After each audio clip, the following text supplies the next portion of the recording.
Good morning, good morning, good morning, good morning.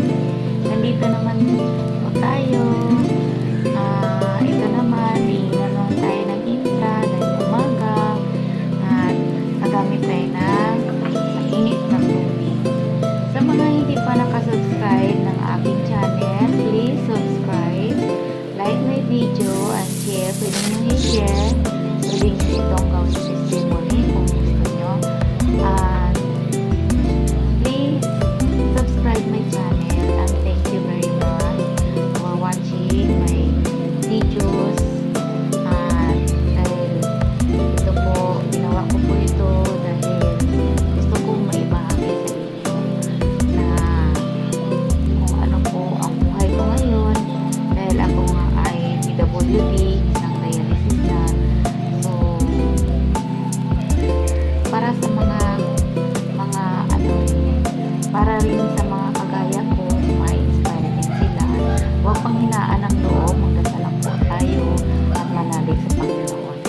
At yun lang po, at saka itututuro ko ngayon sa inyo kung ano pang pwedeng gawin dito sa intra. Bukod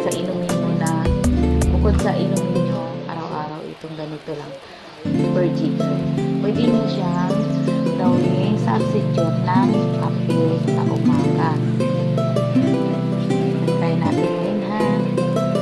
Sundan nyo lang ito. Meron akong kalahating cup na mainit na tubig.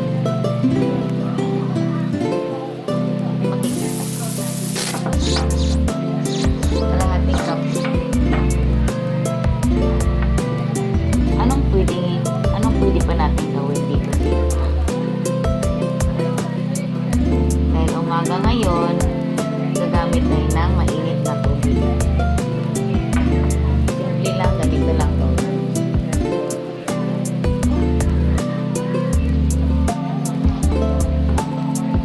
Shake mo konti ang intra. Tapos maglagay ka ng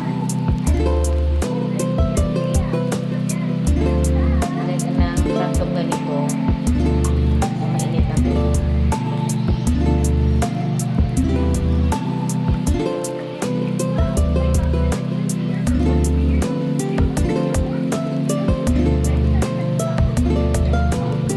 Tatlong jigger, tatlong ganito ihalo sa kalahating cup na tubig, mainit na tubig. Ito na siya.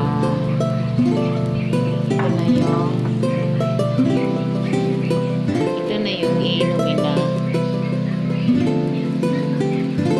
kape. Ito na yung substitute mo sa kape. Lalo na pag ikaw ay sipon, may trangkaso, maganda ito.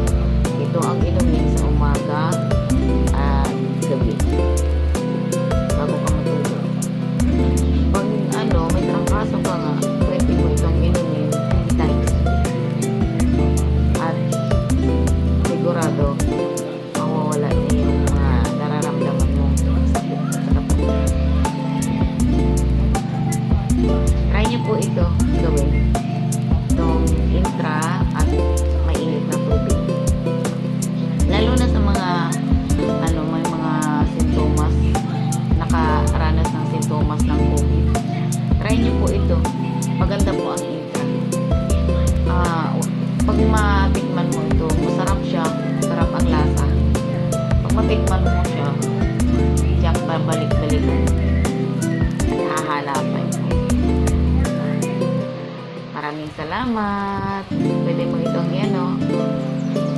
pwede iparis ng tinapay. Patay na tinapay.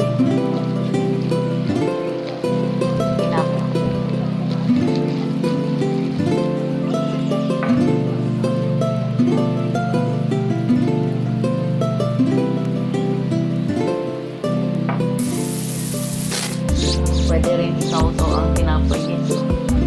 Gawin mo kape. Substitute na siya ng kape.